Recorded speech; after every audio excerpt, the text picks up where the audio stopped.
बैठे दिखाई पड़े। उल्लेखनीय बात यह है कि जहां शुरुआत हुई थी केरल में, मैं याद दिलाना चाहता हूं, वहां वो फादर जोसेफ क्या नहीं गए जिनके हाथ काट दिए गए थे, मगर जॉर्ज पुनिया के यहां जाने का उनको तमिलनाडु में समय मिला।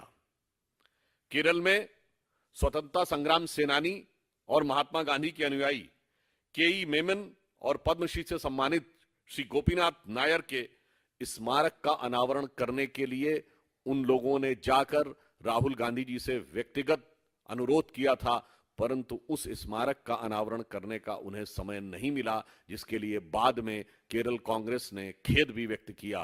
मगर तमिलनाडु में आते हैं तो ऐसे नेता के साथ इनको रहने में, जिनका नाम एसपी उदय कुमार था, जो एक समय में तमिल पृथकता का वक्तव्य तक दे चुके हैं, उसके साथ मिलने का समय मिलता है।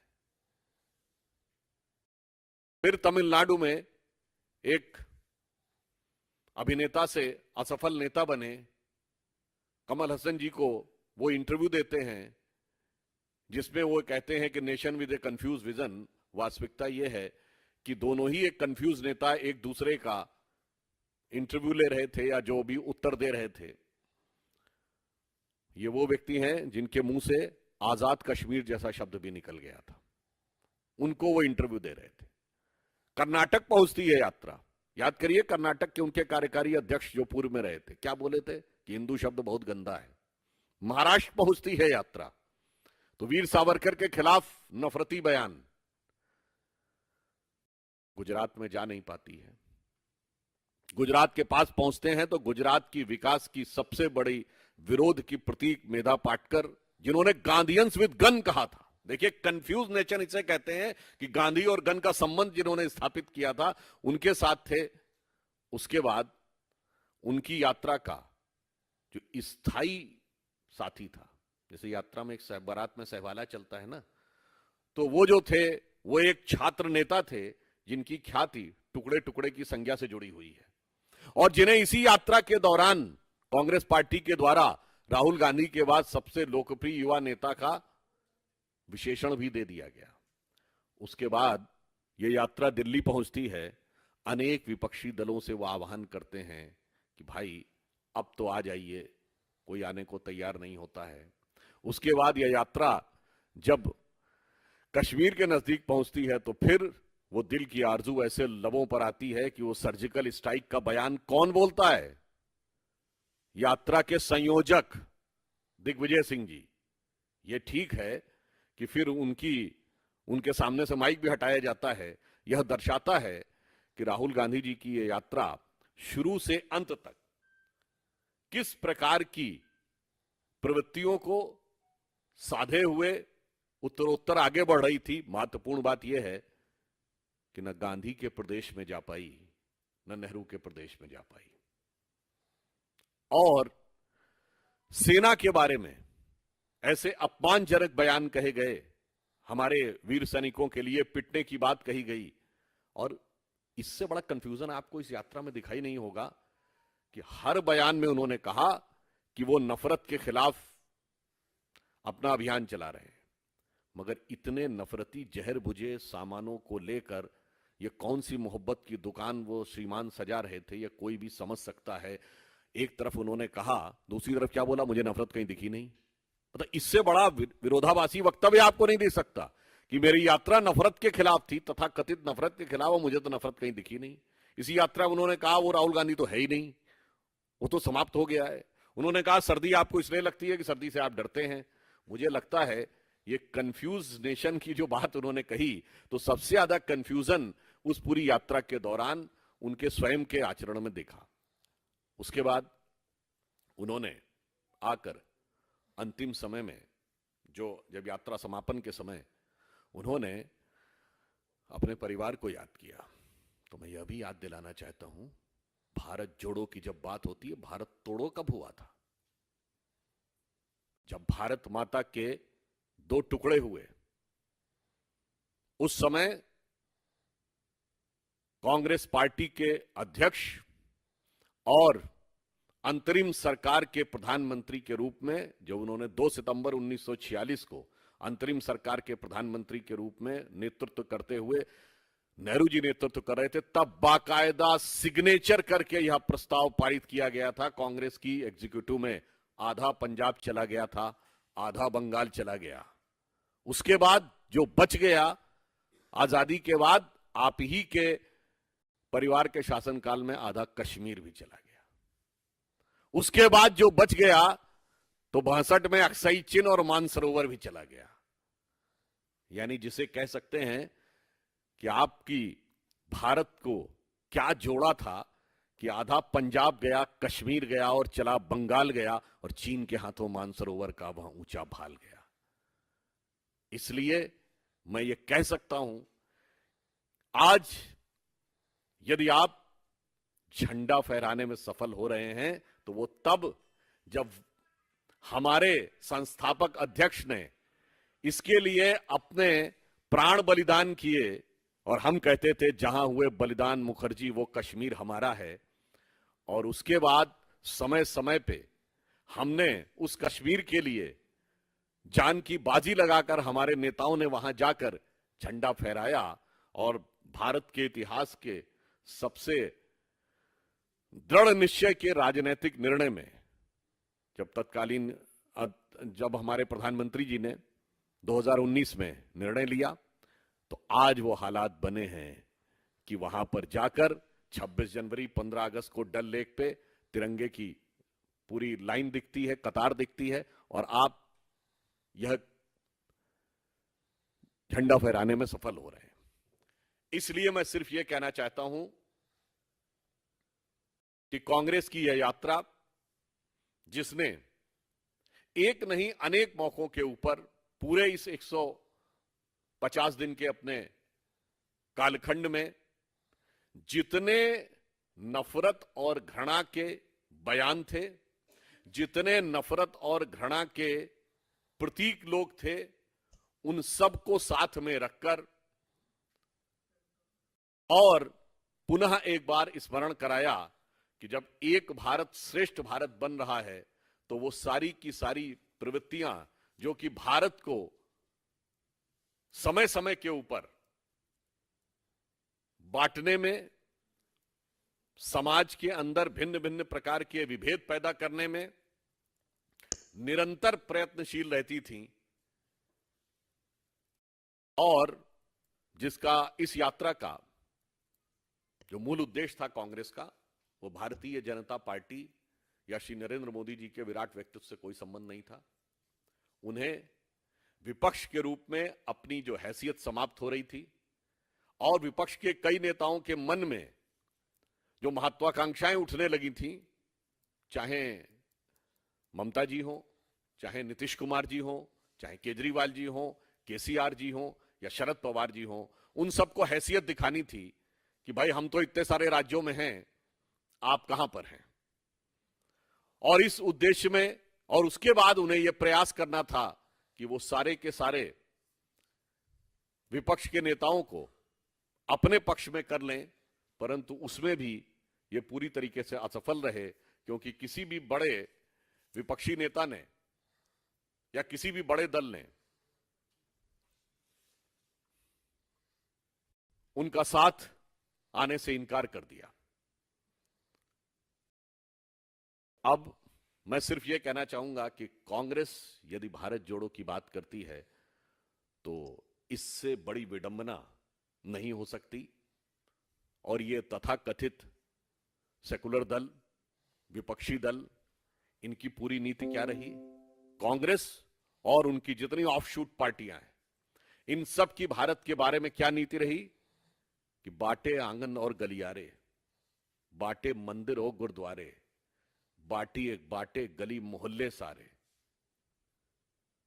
गांव गांव में, खेत खेत में जात पात की म्याद बांट दी तुमने, एक वोट की खातिर देश की हर बुनियाद बांट दी। जिन्होंने देश में बिखराव, टकराव और दुराव के सारे बीज बोए, वो जब आकर आज यह कहने का प्रयास करते तो 21वीं सदी की भारतीय जनता पार्टी यह मानती है कि जो हमारी युवा पीढ़ी है, जिसके पास आज सारे सोर्स ऑफ इंफॉर्मेशन है, वो इन सारी चीजों को बहुत भली भांति समझ सकती है। आज कोई भी चाहे तो चीजों को जाके वेरीफाई कर सकता है। इसलिए अंत में मैं ये कहना चाहूंगा कि राहुल गांधी जी ने यह प्रयास किया था कि वो एक सार्थक भूमिका निभाने का आवरण ओढ़ सके। उन्होंने यह प्रयास किया था कि विपक्षी दलों का कि वो दोस्त बन के हुए दिखाई पड़े। उन्होंने यह प्रयास किया था कि विपक्षी दलों के वो सरपरस्त बनते हुए दिखाई पड़े। उन्होंने यह प्रयास किया था कि वो अपनी पार्टी के नफरती चेहरे को छुपा सकें। परंतु आपने देखा कि वो तो शुरुआत ही कहां से हुई थी, संघ के विरुद्ध जलती हुई एक तस्वीर को लेकर। तो आप समझ सकते हैं कि जलन और जलती हुई तस्वीर से शुरू होकर कोई चीज सकारात्मक नहीं जा सकती। और विपक्षी दलों की एकता का उनका ख्वाब उनके नेतृत्व में आखिर में वो नाकाम हसरतों के साथ मंजिले मकसूद से महरूम रहा। तो उनके ऊपर मैं सिर्फ कहना चाहूंगा कि जो दिल्ली के आखिरी मुगल बादशाह बहादुर शाह जफर की उस नज्म की 2 लाइन उनकी इस यात्रा के समापन पर उनको एक सच्चा चित्रण करती हैं कि कोई भी पक्ष का उनके साथ नहीं आया, कोई दोस्त नहीं आया। उनकी अपनी पार्टी के लोग अलग होते चले गए। यूपी में तो पूरे के पूरे जिले साफ होते चले गए। गांधी के राज्य गुजरात में ऐतिहासिक पराजय का सामना करना पड़ा। यानी जो सीटें कभी नहीं हारे थे आजादी के बाद से वो हारे, विपक्ष का कोई साथ में नहीं आया। तो वो 2 पंक्तियां उनको अंत में समराइज करती हैं कि अब मैं ना किसी का हबीब हूं, ना किसी का रकीब हूं, जो बिगड़ गया वो नसीब हूं, जो उजड़ गया वो दयार हूं, न किसी की आंख का नूर हूं, न किसी के दिल का करार हूं, जो किसी के काम ना आ सका वो मैं एक मुश्त गुबार हूं। धन्यवाद। संजय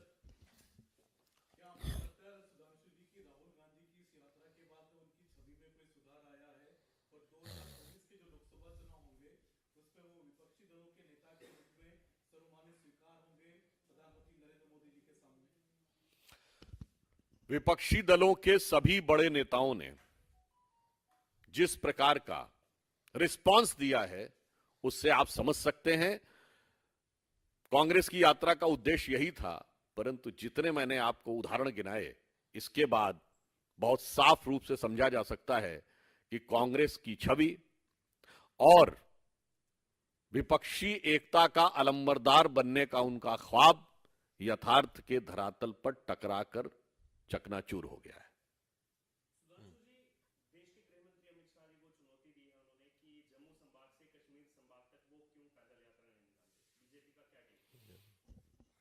आज जो वो कह रहे थे, आपने महत्वपूर्ण बात कही। मैं पूछना चाहता हूं, कांग्रेस का कोई नेता गया कभी कांग्रेस के शासनकाल में? उसकी हिम्मत हुई? हमारे शासनकाल में स्थिति है कि वो जाकर यात्रा कर सकते हैं। और जब सुरक्षा की बात आई थी तो कांग्रेस को याद आया था ना कि सुरक्षा बलों के जवान जो उनकी व्यक्तिगत सुरक्षा में भी हैं, वो अपनी जान जोखिम में डालकर किस प्रकार से काम करते हैं। और आप उन्हीं के विरुद्ध जीरो टॉलरेंस की बात करते थे, आतंकवादियों के मानवाधिकारों की बात करते थे इसी कश्मीर में। इसलिए यह स्थिति थी। अब कश्मीर इतना बदल गया है क्योंकि कश्मीर के जो अलगाववादी लोग थे, आज उनकी स्थिति यह है कि इनके दौरे हुकूमत में और हमारे में यह अंतर आया कि हमने हुर्रियत से कभी बात नहीं की, कभी हुर्रियत को पाकिस्तान से बात नहीं करने दी। हुर्रियत के नेता जब इनके जमाने में आते थे, दिल्ली में जलवाए जलाल के साथ आते थे, दामाद बन के आते थे, रेड कारपेट वेलकम के साथ आते थे। अब एनआईए की पेशी में आते हैं, ईडी के मुकदमे में आते हैं और उनकी संपत्तियां कुर्क हो रही हैं। इसके कारण से राहुल गांधी जी अब बोलने की स्थिति में आ पा रहे हैं। अन्यथा तो 1948 से लेके आज तक कभी यह प्रश्न ही नहीं उठना चाहिए था। राहुल गांधी का यह प्रश्न उठाना अपनी पूर्ववर्ती सरकार ही नहीं, अपने परिवार के क्रियाकलाप के ऊपर स्वयं उंगली उठाना है। चीन को लेकर के सरकार की नीतियों पर सवाल उठाए। कांग्रेस का कहना है कि DDLJ टर्म दिया है जिसमें डिस्ट्रैक्ट करना और झूठ बोलना का आरोप लगाया भाजपा के ऊपर कि चीन को लेकर के जो पॉलिसी है सरकार की उस पर एक बार फिर से सवाल उठाया। देखिए, ये एक बार फिर से नहीं, ये उनका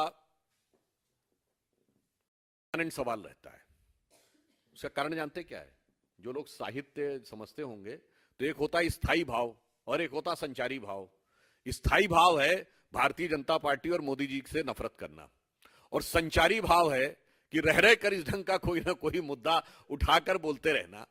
और चीन के बारे में सिर्फ ये कहना चाहूंगा कि हम सिर्फ उनसे पूछना चाहते हैं कि ये बताइए, आज चीन के साथ इंटरनेशनल डिप्लोमेसी में कौन खड़ा है? सिर्फ पाकिस्तान, लुटा पिटा बिखरता पाकिस्तान, और एक अलग थलग पड़ा नॉर्थ कोरिया। इसके अलावा कोई साथ में हो तो बताएं। और एक दौर था जबकि सब के सब चीन के साथ खड़े होते थे। आज पहली बार ऐसा है। महत्वपूर्ण बात यह है कि इनको अपनी सेना के वक्तव्य पे भरोसा नहीं, इनको अपनी सरकार के वक्तव्य पे भरोसा नहीं। अरे चीन की सरकार तो उल्टा आरोप लगा रही है कि भारत उनके क्षेत्र में घुसा हुआ है। चीन की सरकार पे भी भरोसा नहीं तो मेरे भाई भरोसा किस पे होना चाहते हो, समझ में नहीं आता है। विदेश नीति के बारे में आप समझिए कि यूक्रेन और रूस के युद्ध के समय प्रधानमंत्री जी ने दोनों से समानता से बात की। पुतिन के सामने बैठकर यूक्रेन को भी धन्यवाद दिया और पुतिन ने उनकी तारीफ कर दी। तो रशिया के पुतिन जी को समझ में आ गया, अपने भैया पुतन को नहीं समझ में आ रहा है, तो अब इसके लिए हम क्या कर सकते हैं? एक मिनट नीरज,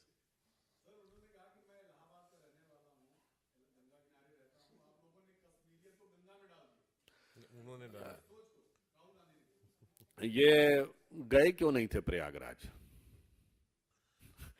इतना दुराव क्यों रखा? न प्रयाग गए न वाराणसी गए। चलो कोई बात नहीं, रायबरेली तो चले जाते, अपनी माता जी की कर्मभूमि, अपने स्वर्गीय पिताजी के क्षेत्र अमेठी चले जाते। अपने क्षेत्र अमेठी, मतलब आप भारत के इतिहास का ये पहला बड़ा राष्ट्रीय दल का अध्यक्ष देखते होंगे जो अपनी क्षेत्र से चुनाव हारने के बाद अपने एक बड़े राजनीतिक कार्यक्रम में वहां भी नहीं गए। और रही बात इसको, तो हम एक बात कहना चाहते हैं, उन्होंने जिस कश्मीरियत की बात कही, तो हमारे प्रधानमंत्री श्री नरेंद्र मोदी जी ईमानदारी से इसमें विश्वास रखते हैं। कश्मीरियत, जमहूरियत और इंसानियत, और वो जिसकी बात करते हैं, कश्मीरियत का जितना बड़ा प्रतीक, अगर सबसे बड़ा प्रतीक है तो अमरनाथ। अमरनाथ पर अटैक करने वाले कश्मीरियत के प्रतीक नहीं हो सकते। आतंकवादियों का समर्थन करने वाले और सुरक्षा बलों के हत्या का जश्न मनाने वाले इंसानियत के प्रतीक नहीं हो सकते। और भारत को अलग रखने वाले, और जिस जमाने में, अब तो खैर वो पुराने जमाने की बात हो गई, लेके रहेंगे आजादी, बंदूक के दम पर आजादी, ये जमहूरियत के प्रतीक नहीं हो सकते। अफसोस यह है कि आपने इनको कश्मीरियत, इंसानियत, जमहूरियत का प्रतीक बनाया था। हमने ईमानदारी से ब्लॉक लेवल तक, जिला लेवल तक चुनाव करके जमहूरियत स्थापित की है। आज कश्मीर में डल लेक पे तिरंगे से लेके चाहे अमरनाथ हो अथवा हजरत बल हो, सब जगह शांति है। हमने कश्मीरियत भी स्थापित की है, और अब आतंकवादियों के समर्थन में कोई कश्मीर में बयान नहीं देता, ये इंसानियत भी स्थापित की।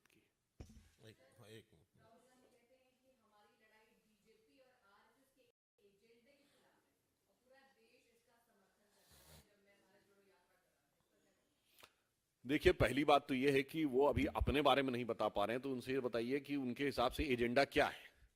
अभी अपनी पार्टी का एजेंडा तो उन्हें क्लियर नहीं, तो भाजपा का एजेंडा वो क्या समझते हैं? हमारा एजेंडा बहुत साफ था, एक भारत श्रेष्ठ भारत। हमारे एजेंडा की वजह से ही आज कश्मीर भारत का हिस्सा है। हमारे ही पहले संस्थापक अध्यक्ष के बलिदान से सदर रियासत का पद, यानी सेपरेट प्राइम मिनिस्टर का पद खत्म हुआ था। उसके बाद ही सुप्रीम कोर्ट और चुनाव आयोग के दायरे में कश्मीर आया था, और मैं कहना चाहूंगा कि राहुल गांधी जी तो ये बोले थे ना कि वो आरएसएस को समझने के लिए वो कुछ हिंदू धर्म ग्रंथ भी पढ़ने की कोशिश कर रहे हैं। मुझे लगता है अभी तक शायद पढ़ नहीं पाए हैं, वो समझ नहीं पाए हैं। इसलिए मेरा विचार ये है कि पहले वो कांग्रेस का एजेंडा समझ लें, उसके बाद भारतीय जनता पार्टी के एजेंडे पर प्रश्न करें। वो समझे ना समझे हमें कोई फर्क नहीं पड़ता। देश की जनता ने श्री नरेंद्र मोदी जी के नेतृत्व में भारतीय जनता पार्टी का एजेंडा भली भांति समझ रखा है। हर गरीब को शक्ति देना, यानी अंतिम सीढ़ी पर खड़े हुए व्यक्ति का उदय, दूसरा है विकास, और तीसरा है गौरव के साथ राष्ट्रवाद। एक पहले आप पूछ लिए फिर।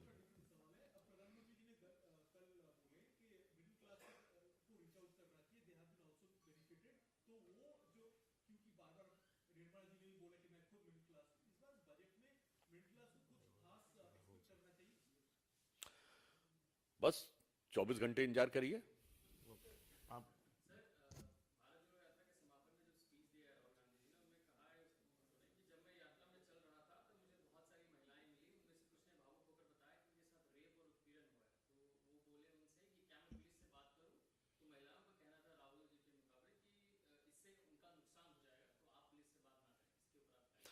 हो सकता है, क्योंकि अगर देखें तो पूरे भारत में सबसे अधिक महिलाओं पे अत्याचार के प्रकरण राजस्थान में आए हैं। तो हो सकता है कि उनको लगा हो कि अगर राजस्थान में ऐसा किसी ने कुछ बताया हो तो उन्होंने उनको सलाह दी हो कि न बताएं, क्योंकि उनकी पुलिस के जो हरकतें रही हैं राजस्थान में लॉ एंड ऑर्डर की, वो इसी प्रकार की रही हैं। तो उन्हें यह भी स्पष्ट करना चाहिए। और मैं एक और बात कहना चाहता हूं, तो किस राज्य में था, इसके अलावा राहुल गांधी जी कांग्रेस के पूर्व अध्यक्ष हैं, कांग्रेस के सबसे बड़े नेता हैं और सांसद भी हैं। यदि कोई व्यक्ति उनसे कह रहा है कि मेरे साथ गलत हुआ है, तो वो ये सलाह देते हैं कि वो पुलिस को नहीं बताना चाहिए, और उसके बाद वो शांत रहते हैं। उन्हें तो कार्रवाई करनी चाहिए थी, उन्हें स्वयं जाके एफआईआर करवानी चाहिए थी। ये कहना अपने आप में दर्शाता है कि या तो वो सिर्फ ये एक प्रकार का भ्रम फैला रहे हैं, और या फिर वो शायद अपनी किसी सरकार को बचाने की कोशिश कर रहे हैं।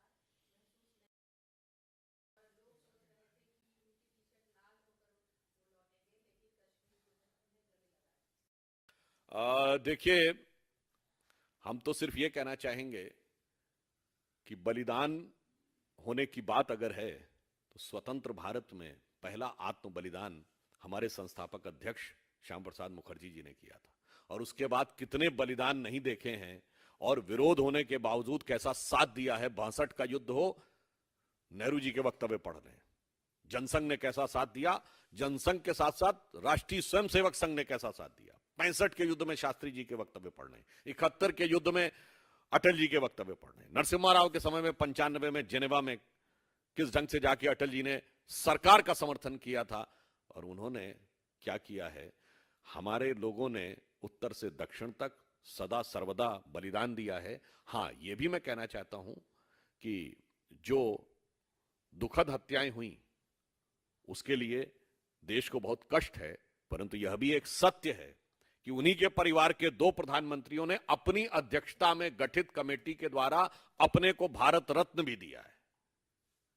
नेहरू जी ने भी अपने को भारत रत्न दिया अपनी सरकार में, और इंदिरा जी ने भी अपने को भारत रत्न दिया अपनी सरकार में, अपनी अध्यक्षता में बनी कमेटी से। ओके।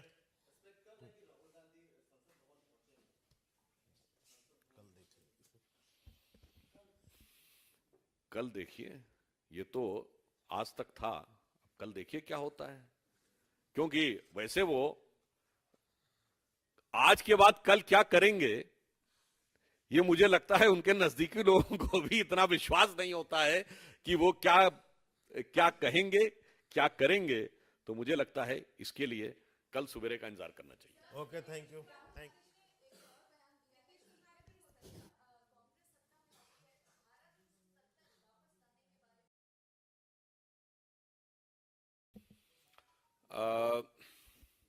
देखिए, इस पे सिर्फ मैं ये कहना चाहूंगा कि अगर उन्होंने ये बयान दिया है तो हम लोग की तरफ एक कहावत होती है लखनऊ में, अमामिया वो दिन लद गए जब उस्ताद लल्लू खां फाख्ते उड़ाया करते थे। तो अब ये उस खुशफहमी में न रहें कि सत्ता आएगी और उसके बाद धारा 370 हटाएंगे। मुझे लगता है कि शायद यही सब वो वक्तव्य हैं जिनकी वजह से कांग्रेस के नेता राहुल गांधी जी के साथ किसी भी प्रकार का निरंतर बिखराव और दुराव होता जाता। और एक शब्द मैं और कहूंगा, मैं इस संदर्भ में नहीं कह रहा हूं, इसका अर्थ लोग स्वयं निकाल लें। शायद ऐसे ही कुछ कारण है जिसकी वजह से कुछ राज्य सरकारों ने अपने यहां बाल बुद्धि शब्द को असंसदीय घोषित कर दिया है।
मेरे प्यारे देशवासियों, नमस्कार।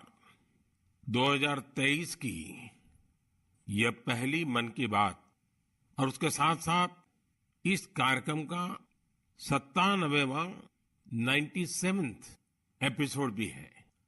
आप सभी के साथ एक बार फिर बातचीत करके मुझे बहुत खुशी हो रही है। हर साल जनवरी का महीना काफी इवेंटफुल होता है। इस महीने 14 जनवरी के आसपास उत्तर से दक्षिण तक और पूरब से पश्चिम तक देश भर में त्योहारों की रौनक होती है। इसके बाद देश अपने गणतंत्र उत्सव भी मनाता है। इस बार भी गणतंत्र दिवस समारोह में अनेक पहलुओं की काफी प्रशंसा हो रही है। जैसलमेर से पुलकित ने मुझे लिखा है कि 26 जनवरी की परेड के दौरान कर्तव्य पथ का निर्माण करने वाले श्रमिकों को देखकर बहुत अच्छा लगा। कानपुर से जया ने लिखा है कि उन्हें परेड में शामिल झांकियों में भारतीय संस्कृति के विभिन्न पहलुओं को देखकर आनंद आया। इस परेड में पहली बार हिस्सा लेने वाली विमेन कैमल राइडर्स और सीआरपीएफ की महिला टुकड़ी भी काफी सराहना हो रही है।